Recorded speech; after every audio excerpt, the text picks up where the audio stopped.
도망치고 싶을 때라는 제목으로 하나님의 말씀을 나누도록 하겠습니다. 여러분 혹시 인생을 살아가면서 우리 짧은 생애를 살았지만 여러분 인생을 살면서 도망치고 싶었던 적이 있나요, 없나요? 한번 머리로 한번 생각을 해봤어요. 마음으로 한번 생각해 봤으면 좋겠어요. 언제 여러분들은 그 도망치고 싶다라는 생각을 느끼게 되나요? 저도 청소년 시기에 수도 없이 이 고민을 많이 했던 것 같아요. 그리고 지금도 목사님 뭔가 좀 이상한데요. 목사님도 그런 생각을 하시나요? 네, 합니다. 도망치고 싶은 생각을 가질 때가 너무도 많다는 거죠. 여러분들도 오늘 이 말씀을 들으면서 나는 그럼 도대체 언제 과연 나는 도망가고 싶다는 생각을 가질지를 생각을 해보셨으면 좋겠어요. 저는 이 말씀을 준비하면서 제가 언제 도망가고 싶을까를 고민하다가 몇 가지를 좀 정리해봤어요. 너무 지치고 힘들 때, 육체적으로나 영적으로나 여러 가지 부분에 있어서 다 내려놓고 좀 튀고 싶다라는 생각들을 가질 때가 굉장히 많이 있었습니다. 그리고요, 저는 목사님의 이 부분이 제일 가장 컸던 것 같아요. 나 이때 제일 도망가고 싶다라는 생각이 제일 많이 들었던 것 같아요. 이게 뭐냐면 나라는 존재 자체의 소중함을 다른 사람들이 몰라줄 때, 그러니까 사람들이 내가 있는 동 마는 동 하고 나의 소중함 자체를 그렇게 생각을 안 해준다고 느껴질 때, 외로울 때, 고독할 때, 그럴 때 이제 저는 그러한 것들을 많이 느끼게 되더라고요. 여러분들도 어느 정도 공감하는지 모르겠어요. 그게 막 스스로 느껴지면 너무 괴로워요. 그래가지고 심지어는 막 이런 생각들도 들어요. 내가 그럼 없어졌으면 좋겠다라는 생각들을 굉장히 많이 합니다. 왜냐하면 내가 없어도 상황이 달라질 것 같지 않거든요. 청소년 사역을 하면서는 이런 생각들이 정말 많이 들 때가 있는데, 그때는 언제냐면 아이들이 변화가 없을 때, 그때는 목사님 너무 하시네요. 목사님 그러면 그 사역 왜 하시는 거예요? 사명으로 붙들고 승리하셔야죠. 이런 얘기를 쉽게 할 수 있겠지만 늘 저희들도 살아가면서 내가 여기서 뭘 하는 사람이지? 왜냐면은 애들이 변화들이 없으니까 존재 자체에 대한 의심들을 하는 거예요. 나 그럼 여기서 뭐 한 거지? 1년 동안 나 뭐 한 거지? 최근에 그런 느낌을 받았던 적이 있습니다. 중앙예담학교 3학년 민승찬 군에게 제가 성경이 몇 권이냐고 물어봤는데 답을 못 하더라고요. 나중에 이제 했긴 했죠. 나중에 이제 했긴 했지만 그 전에 분명히 답을 못 했습니다. 그리고 제가 사도행전을 누가 썼냐라고 하니까 정적이 일어났어요. 그래가지고 제가 이걸 보면서 나는 그럼 매주 도대체 뭐 하는 거지? 라는 생각. 사실 민승찬만의 문제는 아닙니다, 여러분. 제가 여러분 여기 와가지고 늘 지난주 설교를 물어봐도 여러분들은 어떻게 하고 옵니까? 마음과 생각을 리셋하고 오잖아요. 늘 포맷하고 오잖아요. 그래가지고 여기 와가지고 정말 엘리야 이야기를 처음 듣는 사람처럼 늘 퓨어한 상태로 여러분 늘 그 눈망울로 앉아 계시잖아요. 똑같습니다. 그럴 때 목사님은요, 내가 여기 방해만 되는 거 아니야? 내가 여기 와가지고 괜히 귀한 영혼들 예배만 방해시키고 그러는 거 아니야? 그럴 때가 너무 많아요. 그러면서 제가 이번 주에 저는 애니메이션을 되게 그래도 좋아하는 편이긴 한데, 여러분들이 잘 아는 애니메이션을 되게 또 좋아해요. 그게 뭐냐면 토이스토리 4. 토이스토리 4는 정말 너무 섬세하게 잘 만든 것 같아요. 진짜 보다 보면은 이걸 어떻게 이런 것들을 이렇게 장치를 다 이렇게 기가 막히게 넣었을까라는 생각. 물론 모든 영화들이 그렇지만 특별히 토이스토리 4가 그런 부분들을 가지고 있더라고요. 최근에 이제 목사님 한 분이랑 얘기를 하다가 토이스토리 4를 보면서 은혜 받았다는 얘기를 서로 주고받으면서 다시 보기를 했어요. 근데 토이스토리 4에서 무슨 은혜를 받았냐면, 여러분 그 포키라는 거 알죠? 이게 또 발음 또 이렇게 하면 또 다니엘이 와가지고 저한테 뭐라고 해요? 목사님 그거 아니고 포키 뭐 이렇게 하는데, 여하튼 그 포키 알죠? 포키. 여러분 그 포크 알죠? 그 포크를 누가 만듭니까? 토이스토리 4의 그 여자아이인 보니가 그거를 유치원에 가가지고 만들지 않습니까? 그러고 나가지고 쓰레기통에 주워온 것을 가지고 그 포키라는 것을 만들었는데, 여러분 여기서 보니라는 아이한테 있어서 이 포키는 굉장히 중요한 장난감입니다. 다른 장난감들, 진짜 장난감이라고 만들어진 그 장난감들보다도, 왜요? 자기가 만들었고 자기의 지금 이 상황 가운데서 제일 위로가 되는 장난감 중에 하나였던 거죠. 근데 포키의 입장을 한번 생각해 보세요. 근데 포키는 어떻습니까? 난 쓰레기야. 그러면서 맨날 쓰레기통으로 달려가는 모습이 포키의 모습이죠. 그래서 그 중간 다리의 역할을 누가 합니까? 우디라는 그 카우보이가 하잖아요. 그래서 우디가 이제 아니야, 네 자리는 여기야. 그러면서 제가 이거 보다가, 성경을 보다가 은혜를 많이 받아야 되는데, 이 애니메이션을 보다가 제가 딱 문장을 딱 적어놨어. 너무 은혜 받아가지고.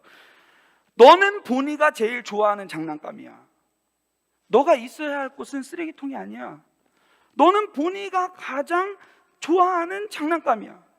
포키, 너가 쓰레기통과 함께 하고 싶은 것처럼 보니도 너와 함께 하고 싶어 해 라는 이야기들을 해주는데 너무 많이 은혜가 되더라고요. 나는 쓰레기야, 나는 본질이 그렇게 태어났어. 그러면서 그곳으로 돌아가려 할 때 늘 우리는 기억해야 될 게 있어요. 그리스도인들은. 그건 뭐냐면요, 여러분 포키의 그 밑에 보면, 발 밑에 보니의 이름이 적혀 있습니다. 그것은 뭡니까? 내가 정말 사랑하고 나의 정체성들을 투영하는 그러한 것들이라는 거죠. 그러니까 여러분들, 우리 그리스도인들이 여기서 우리 기억해야 돼요. 그건 뭐냐면, 난 아닌 것 같아. 내 삶은 여기서 끝이야. 돌아가야 돼. 나 이제 더 이상 살 자격이 없어. 나는 아무 의미 없어. 난 이 세상에서 인정받지 못하는 그러한 존재야 라고 돌아가려고 할 때 늘 기억해야 될 게 있어요. 그게 뭐냐면요, 하나님은요, 여러분의 존재 자체를 가장 기뻐하시는 분이십니다. 그것을 늘 기억해야 돼요. 여러분들이 죄악을 사랑하는 것처럼 여러분들이 그 세상을 향하여서 달려가는 그러한 모습들이 많이 보이죠. 근데요, 그것보다도 하나님이 여러분들을 향한 사랑은 더욱더 크다는 것을 여러분들이 기억했으면 좋겠습니다. 포키는 맨날 도망가려고 해요. 근데 저는요, 여기서 보면서 제가 제 모습 같아서 너무 공감이 많이 됐어요. 내가 조금만 다른 장난감들이랑, 난 장난감이 아니죠, 다른 것들과 비교했을 때 나는 뭔가 못 가진 것 같고 인정을 못 받는 것 같고 이러면 무슨 생각을 하냐면, 난 살 자격이 없어, 이런 생각을 한다는 거죠. 오늘 성경의 인물 중에 한 사람, 오늘 등장한 한 인물도요, 그러한 마음으로 나아가는 모습을 확인할 수 있습니다. 근데 여러분 좀 뭔가 이상해요. 왜냐면요, 지난주까지만 봐도요, 이 인물은요 어마어마한 일들을 감당했던 위대한 인물이거든요. 구약에서 위대한 선지자 2명 뽑으라 그러면 누구 얘기하냐면 모세와 엘리야 뽑습니다. 근데 지금 그 인물이 지금 낙담하고 넘어져 있다는 거예요. 여러분 지난주까지 말씀을 한번 봐보세요. 얼마나 멋있었습니까? 그러면서 제가 지난주에 무슨 얘기를 했습니까? 와, 근데 우리 친구들 중에 정말 말씀을 잘 기억하고 있는 친구들이 있어요. 제가 아이쇼 하면서 요즘 뭐 고민이 없어? 이런 거 물어보면요, 주일날 했던 말씀들을 가지고 얘기하는 친구들이 종종 한두 명 정도 있어요. 네. 근데 이번 주도 제가 이 친구를 집에서 학교까지 데려다 주면서 이 친구가 너 뭐가 이렇게 힘들어? 그랬더니 목사님 지난주에 시선 얘기하셨잖아요. 근데 그 시선이 자꾸 빼앗길 때 너무도 많은 것 같아요. 그게 안 돼요. 계속 하려고 하는 거 아는데, 그리고 목사님 계속 얘기해서 잘 아는데 그게 잘 안 돼요 라는 얘기를 하더라고요. 저 공감 많이 됐어요. 엘리야라는 그 위대한 인물, 지난주에 제가 뭐라고 했습니까? 엘리야는 시선 처리 엄청 잘 됐다고 했잖아요. 그러니까 어떻게 보면 이 설교는요, 그 친구에게 1차적으로 들릴 거예요. 엘리야 같이 위대한 사람들도요, 이 시선 처리가 안 될 때가 있다는 것을 이 본문이 지금 확인시켜주고 있어요. 어떻게 됩니까? 19장 1절을 한번 볼까요? 이 인물은요, 정말 하나님의 놀라운 역사들을 눈으로 보고 만지고 경험했던 사람이에요. 근데요, 19장 1절 보면요, 이런 상황이 눈앞에서 펼쳐집니다. 아합이 엘리야가 행한 모든 일과 그가 어떻게 모든 선지자를 칼로 죽였는지를 이세벨에게 말하니, 여기서 모든이라는 말이 2번 등장하는데 원어로 보면 3번 등장해요. 이 말은 뭐냐면, 지금 이 아합은 이세벨에게 돌아와가지고 이스라엘에 가가지고 거기서 이제 진짜 우리 선지자들을 막 죽였던 일들, 그래서 그러한 일들을 막 고하기 시작합니다. 모든 일들 상세하게 막 다 나타냈다는 거죠. 근데 그러면 어떻게 돼야 되는 거예요? 그 이야기를 알려줬으면. 사실 아합이 본 그림이 어떤 그림이었습니까? 바알은 거짓이고 하나님은 진짜다, 이 그림을 눈으로 봤을 거 아니에요. 근데 그 이야기들을 막 했는데 이 아내가 어떻게 반응합니까? 그럼 야 바알 아세라 다 부시고 우리 돌아가자, 여호와께 돌아가자. 이거 아닌 것 같다. 진짜 그분이 참 신이신 것 같다. 야, 우리가 잘못 가고 있었다. 우리 원위치를 회복하자 하면서 이렇게 마음 다해서 얘기를 하고, 야, 그동안 우리가 진짜 하나님이 결핍을 주신 이유는 돌아오라고 사랑의 메시지로 주신 건데 우리가 잘못 가고 있었다 이러면서 막 회개해야 되는데, 이세벨이 어떻게 하냐면요, 이 아내가 이렇게 합니다. 2절, 이세벨이 사신을 엘리야에게 보내어 이르되 내가 내일 이맘때쯤에는 반드시 내 생명을 저 사람들 중에 한 사람의 생명 같게 하리라. 그렇게 하지 아니하면 신들이 내게 벌 위에 벌을 내림으로 마땅하니라 한지라. 신들의 이름을 거론하면서, 신들의 그 명예를 막 거론하면서 뭐라고 얘기하냐면 내가 이 엘리야 죽여버리겠다는 거예요. 근데 여러분 여기에서 보면요, 지금 하나의 장치가 있어요. 그건 뭐냐면, 사실 여러분 사람을 진짜 죽일 때는요 조용히 가서 뭐 청구를 하든 뭐 하든 조용히 가서 죽여야 되는 거 아닙니까? 근데 지금 여기서는요 사신을 보내가지고 죽이겠다고 전하라고 얘기를 하고 있는 거예요. 내일. 왜 그랬을까요? 쉽게 죽이지는 못하는 거예요. 왜냐하면 지금 하나님의 사람이라는 것을 확인했거든요. 그리고 민족이 확인했거든요. 그러니까 본인이 죽일 수는 없어. 그럼 지금 왜 이렇게 얘기하는 거예요? 경고하는 거죠. 너 도망갈 기회 줄게. 지금 빨리 사라져 라는 기회를 주는 거예요. 지금 이 말씀을 보니까 이제 3절부터 이제 엘리야의 낙담이 시작이 됩니다. 그러면서 우리가 평소에 삶 속에서 느끼는 그 고난의 문제를 엘리야도 동일하게 느껴져요. 그래서 야고보서 우리가 계속 말씀을 봤는데, 거기서 야고보서에서 뭐라고 얘기합니까? 이 엘리야가 우리와 성정이 같은 사람이다, 우리와 비슷한 사람이다, 뭐 대단해 보이지만 별거 없다, 우리랑 똑같다. 근데 하나님의 인도하심, 하나님의 철저한 시선을 두고 갔을 때는 그가 놀라운 일들을 일으켰지만 결국은 사람이다 라는 것을 얘기해 주지 않습니까? 여기 3절이 그걸 잘 보여줘요. 그가 이 형편을 보고, 여기서 보고라는 단어는요 사본이나 역본 다 뒤져봐도요 다 두려워하다라는 단어로 돼 있어요. 그러니까 지금 이 엘리야는요, 지금 이 아합과 이세벨이 이야기하는 이 대화, 이 상황, 요거를 보고, 또 여기다 더불어 무슨 형편까지 있냐면, 그 둘을 보니까 뭐가 보여지냐면 내가 죽을 것 같은 그 불안감도 있죠. 근데 동시에 뭐가 있냐면, 변하지 않는구나. 이렇게 놀랍게 일을 했는데 변하지 않는구나. 그런 생각을 갖는 거예요. 그러면서 바로 뭐를 합니까? 일어나 자기의 생명을 위해 도망하여. 그 위대한 선지자가 지금 도망하고 있는 모습을 보여주고 있는 거예요. 여러분, 저는 성경이 여기서 전 진짜라고 봅니다. 왜 그러냐면요, 여러분 만약에 성경을 사람들에게 믿게 하려면 이게 정말 이것만 붙들어도 우리가 승리한다고 막 얘기할 수 있어야 되잖아요. 그러기 위해서는요, 사실 이런 내용보다는 엘리야가 그 이후에 어떻게 그 가정이 복을 받았고 어떻게 놀라운 일들이 그 삶 가운데 더욱더 많아졌는지를 얘기하면 되는데, 늘 성경을 들여다보면 그 영웅들의 삶을 다 뒤에는 늘 실패, 낙담, 이러한 이야기들이 등장하는 것을 보게 돼요. 사실 만약에 엘리야가 여기서 하나님의 말씀으로 붙들고 살아냈더니 뭐 뭐 더욱더 부유해졌더라. 뭐 집에는 뭐 테슬라가 몇 대가 있고 뭐 이런 얘기만 막 나와도 세상 사람들은 요거 붙들고 막 열심히 살았을 것 같아요. 근데 여기 말씀들을 다 들여다보면 아무리 우리 눈에 훌륭해 보이는 다윗마저도 상황에 안주하면서 시선을 빼앗겨 버리니까 죄를 짓는 모습이 비춰지고요. 오늘 이 엘리야도요, 변하지 않을 것 같았던 아주 숭고하고 멋있었던 그 엘리야도 지금 여기서 무너져 있는 모습을 확인할 수 있는 거예요. 지난주 말씀만 봐도, 아니 앞장만 넘겨봐도 그는 엄청나게 위대한 하나님의 일들을 감당하는 멋있는 사람이었습니다. 근데 지금의 모습은 무엇입니까? 슬럼프에 빠진 엘리야, 도망자 엘리야, 무기력 엘리야, 돌아선 엘리야를 보여주고 있는 거예요. 이 모습을 왜 보여주는 거예요? 우리가 연약한 존재라는 것을 성경이 지금 확인시켜주고 있는 거예요. 아무리 위대한 사람도. 그럼 목사님도 그렇습니까? 네, 전 당연하죠. 저는 정말 연약이 끝입니다. 먹을 거 하나 제가 통제하지 못하는 아주 연약한 존재입니다. 예?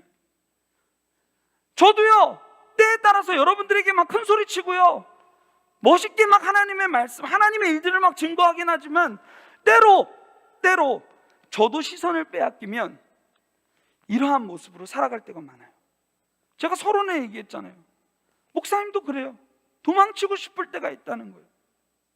여러분들 지금 혹시 이 고난의 터널 가운데서도 나도 튀고 싶다, 아니 도망가서 어디 한적한 곳에서 숨어가지고 쉬고 있는 사람들 있을 수 있어요. 지금 이 엘리야의 모습을 통하여서 여러분 위로받으셨으면 좋겠어요. 그 위대한 일들을 하던 이 엘리야가 도망갑니다. 여기에서 보면 도망을 어디로 가냐면 유다에 속한 브엘세바에 이르러. 브엘세바라는 것은 진짜 최남단이에요. 네.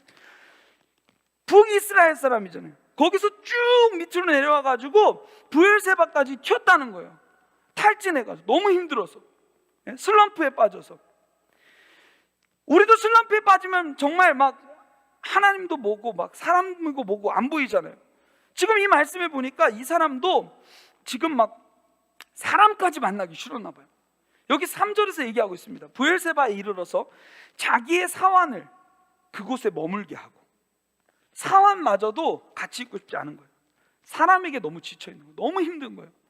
그러니까 혼자서 어떻게 하냐면 4절에 보니까 자기 자신은 광야길로 들어가 하룻길쯤 가서 한 로뎀나무에 앉아서 무슨 생각을 하냐면, 걷다가 하룻길 좀 가가지고 거기에서 한 나무에, 쌀이나무 같은 그런 나무거든요. 그 한 나무에 앉아가지고 무슨 생각을 하냐면, 하나님 그냥 나 죽여주세요. 더 이상 못 해먹겠어요. 하나님 그동안 말씀 붙들고 나왔는데 결과를 한번 보세요. 쟤네가 나 죽이겠다는 거 보이시잖아요. 여러분 여기서 우리가 깨달아야 될 게 있어요. 그건 뭐냐면 시선 처리에, 또 지난주에 얘기했던 그 시선 처리가 안 되면 지금 이러한 꼴로 나아간다는 거예요. 여러분 슬럼프가 왜 옵니까? 여러분들 왜 힘들어요? 왜 도망하고 싶어요? 하나님이 나를 부르시고 나에게 계시해 주셨던, 나에게 보여주셨던 그 길 가운데서 시선을 빼앗기는 거예요. 뭐로 빼앗겨요? 특별히 청소년들은 비교라는 것으로 많이 빼앗기죠. 저는 이 교육 구조가 솔직히 진짜 마음에 안 들어요. 상대평가, 누군가를 밟아야 올라가는 그런 구조. 물론 어느 정도 그거에 대한 효율성은 인정을 해요. 근데 그것을 위하여서 수많은 사람들이 신음하고 있는 것은 우리가 귀 닫고 있잖아요. 우리는 얼마나 그러니까 어려서부터 그 상대적인 시선 가운데서 살아갑니까? 한국은요 더해요. 심지어 옷 입는 것조차도요 상대방의 시선들을 의식하면서 살아가요. 지금 저를 보면서도 불편한 사람 있을 수 있어요. 저 사람은 왜 위에 단추 왜 잠근 거예요? 답답해 죽겠네. 이런 생각하는 사람들도 있을 수 있어요. 예? 시선을 그런 데서 우리는 늘 빼앗겨요. 아, 그럼 이거 풀어야 되는 건가? 그래서 풀고 나아가는 모습들, 이게 우리의 모습이라는 거예요. 남의 시선들을 의식하며 살아가는 모습. 이 말씀이 보여주고 있잖아요. 그대로 보여주고 있잖아요. 3절에 그가 이 형편을 보고, 지금까지 나의 삶을 인도하셨던 그분이 내 눈앞에서 선명하게 보이면 그 사람이 뭔 소리를 하든, 여러분 생각을 해보세요. 그전에는 이런 일 없었습니까? 엘리야의 인생 가운데 이런 죽음의 위협들이 없었습니까? 엄청 많았잖아요. 말할 수 없을 정도로 많았잖아요. 배고파 죽을 뻔했잖아요. 심지어 공격받아 죽을 뻔했잖아요. 수많은 문제들, 외로움 때문에 죽을 뻔했잖아요. 근데 이 사람은요, 그때는 시선 처리를 명확하게 잘했어요. 근데 지금에 와가지고는요, 그 한 여인의 말에 시선을 완전히 빼앗긴 거예요. 그동안 열정적으로 살아왔어요. 근데 거기서 육체적인 필요도 있었고 영적인 필요도 있었고 다 있었겠죠. 더 이상 못 기다리겠다 하면서 내려놓았겠죠. 그러면서 바로 보인 게 뭐냐면, 제가 나 죽인대. 그러니까 거기서 내 생명을 위하여, 자기 생명을 보존하기 위해서 도망한 자의 모습으로 지금 비춰지고 있다는 거예요. 여러분, 그렇기 때문에 우리에게 시선이 굉장히 중요한 문제입니다. 시선을 하나님께 고정하고 하나님께서 나에게 주신 비전, 그것을 바라보고 나아갔으면 좋겠어요. 여러분, 세상이 뭐라고 하든 거기에 귀를 닫으세요. 그리고 하나님께서 나에게 보여주신 그 길에 집중하면서 나아가세요. 여러분, 하나님께서 주신 꿈이 있는데 세상에서 야, 그 돈 안 돼. 아, 그럼 접어야 되나? 제발 이런 것 좀 하지 마세요. 하나님께서 보여주신 그 길이 있다면, 여러분 그때 반항하고 딴 길 가잖아요. 어차피 하나님 돌이키세요. 요나 한번 보세요. 근데 그 중간에 하나가 더 추가돼요. 처음 맞고 가요. 예? 고생하고 가요. 여러분들, 이 말씀 가운데서 진짜 그 은혜들을 발견하는 시간들이 되었으면 좋겠어요. 여러분, 영적 긴장을 잃어버리는 순간 영적 시선을 잃어버립니다. 그래서 저희가 SNL 이런 거 왜 이름을 자꾸 붙이냐면, 여러분 긴장하라는 거예요. 너는 그냥 단순한 일반적인 학생이 아니라는 거예요. 너는 소금과 빛이야. 이 말씀이 너에게 부여해준 새로운 정체성이 있어. 넌 소금과 빛이야. 지난번에는 I am a Christian, 나는 그리스도인입니다 라는 정체성을 여러분들이 주는 이유는 뭡니까? 영적 긴장을 하라는 거예요.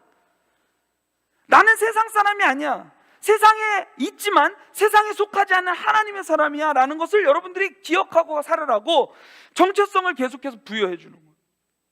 여러분, 이 영적 긴장을 놓치고 살아가지 말았으면 좋겠어요. 여하튼 엘리야가 지금 탈진해가지고, 나 그냥 죽을래요 주님, 나 죽여주세요, 내 생명 거두어 주세요. 그러면서 여기서 뭐라고 합니까? 비교의식을 얘기하죠. 자기가 도망친 이유, 나는 이제 더 이상 못해요. 그러면서 4절에 이런 얘기를 합니다. 나는 내 조상들보다 낫지 못하나이다. 모세? 이런 사람보다 전 못해요. 저는 그냥 여기까지인가 봐요. 비교의식, 그렇죠? 그 모습을 지금 보여주고 있는 거예요. 여러분들도 낙담하는 이유가 여기 비교의식에 있어요. 난 아닌가 봐. 요즘 잘하는 애들 너무 많아. 나는 안 돼. 나는 살 가치가 없는 것 같아. 집에서도 인정 못 받고 학교에서도 인정 못 받고 친구들도 없고. 그런 생각을 하면 결국은 이러한 모습까지도 나아간다는. 근데요, 진짜 대박인 게 이때에 하나님이 어떻게 하시는지가 진짜 오늘 핵심적인 내용입니다. 아주 이건 짧으니까 여러분 시간에 초조해하지 마십시오. 지금 벌써 이제 거의 끝나갈 때가 됐는데 지금 새로운 시작을 여는 것 같은 저런 분위기는 뭐지? 하는 불안감을 가지고 계시는 분이 있는데 괜찮습니다.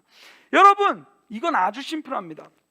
우리는요, 낙담해서 힘들어서 아무 힘조차 없어서 그저 나무 하나 앞에 와가지고 나 죽여주세요 하고 이렇게 한탄만 하고 있는데, 그때에 만약에 그것을 제가 목격했다면, 여러분들이 그러한 상황 가운데 있고 내가 그것을 목격했다면, 저는 아마도 가가지고 야, 네가 이러고 있으면 돼? 야, 네가 그동안에 하나님께서 너에게 주신 게 얼만데 너 지금 야, 환산해보자. 그러면서 막 은혜에 대한 환산을 막 하고 막 따지고 막 이러고 있을 텐데요. 그게 전 나쁜 사람이에요. 그러고 있을 텐데 지금 이 말씀을 보니까 하나님은요, 그러지 않아요. 하나님은 그동안 엘리야를 까마귀를 보내서 먹이기도 하시고 가부를 통하여서 먹이기도 하시잖아요.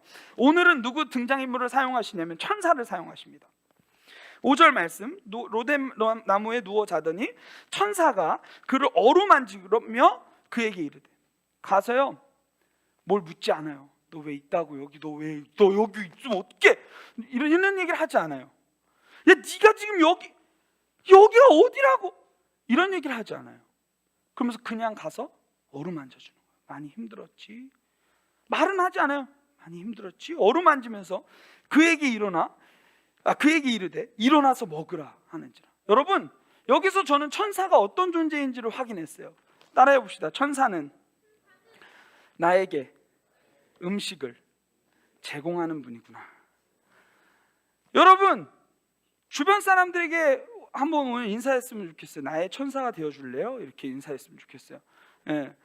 지금 이 천사를 통하여서 지금 하나님이 지금 엘리야를 먹이시는 거예요. 이 지쳐서 말할 힘도 없고 사람 만나기 싫으니까 지금 여기서는 등장인물을 천사로 쓰셔가지고 천사를 보내가지고 너 왜 그랬냐고, 너 왜 여기 있냐고 묻지 않으시고 어루만지시고 거기서 너 많이 배고프지? 먹어. 여러분, 요한복음에 가면요 베드로가 등장합니다. 요한복음만 등장하는 건 아니죠. 베드로의 모습 가운데 특별히 요한복음에서 주목하고 있는 내용은 뭐냐면 예수님을 배신하는 베드로. 근데요, 배신하고 났을 때 그 예수님께서 부활하시고 나가지고 베드로를 찾아가시거든요. 근데 여러분, 그 장면이 뭔지 아십니까? 예수님이요, 베드로가 예수님을 3번이나 부인했어요.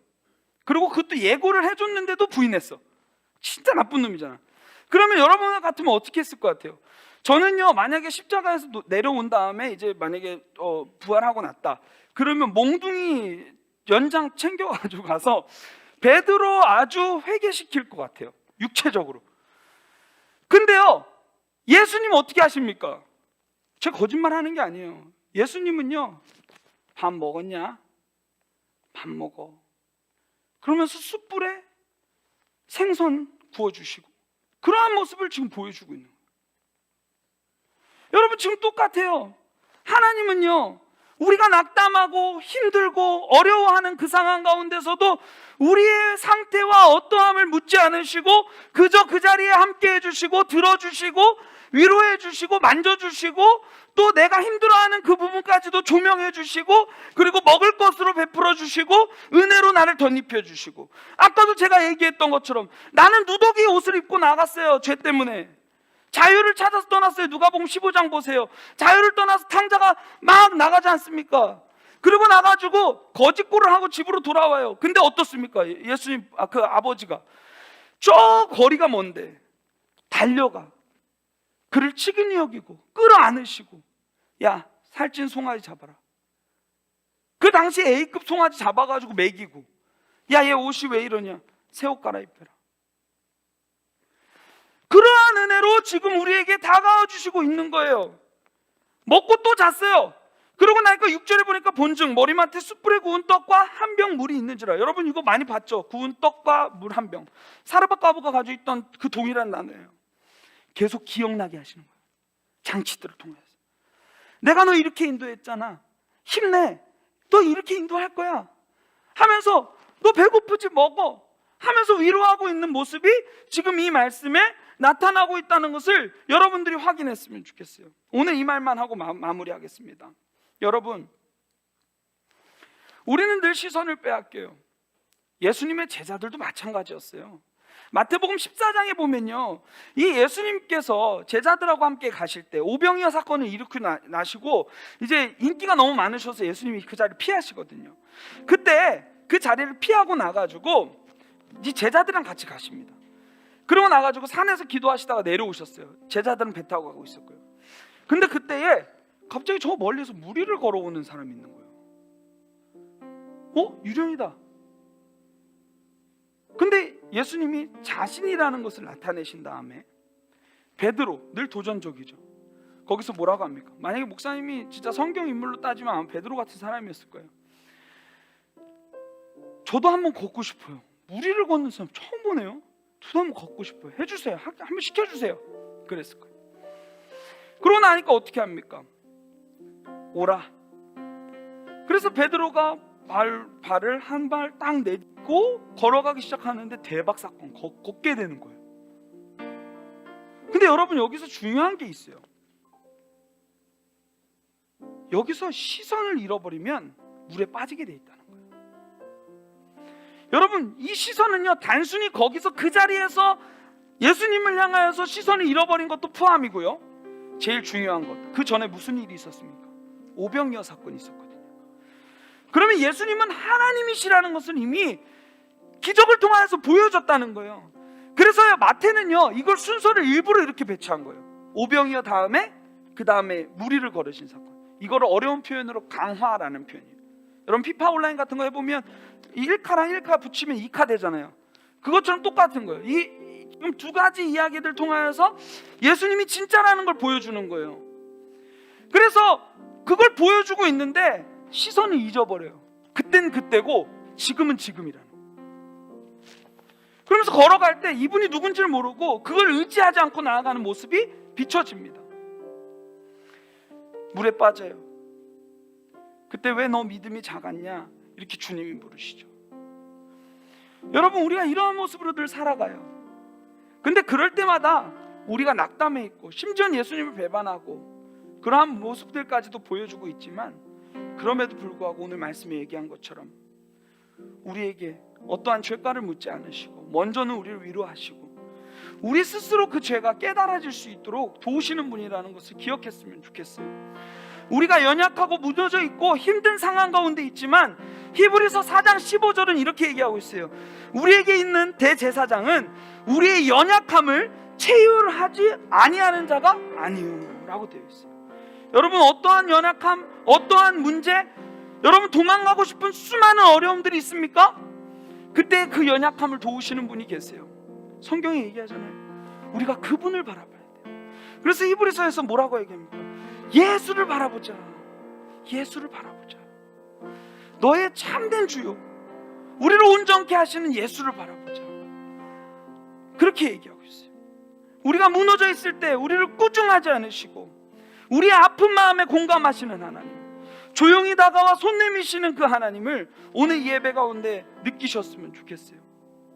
여러분, 결국은 십자가 사건이 우리의 가장 약한 데서 강함으로 끌어올린 사건이라는 사실을 기억하면서 예수 그리스도의 놀라운 그 은혜를 느끼는 귀한 시간들 되었으면 좋겠습니다.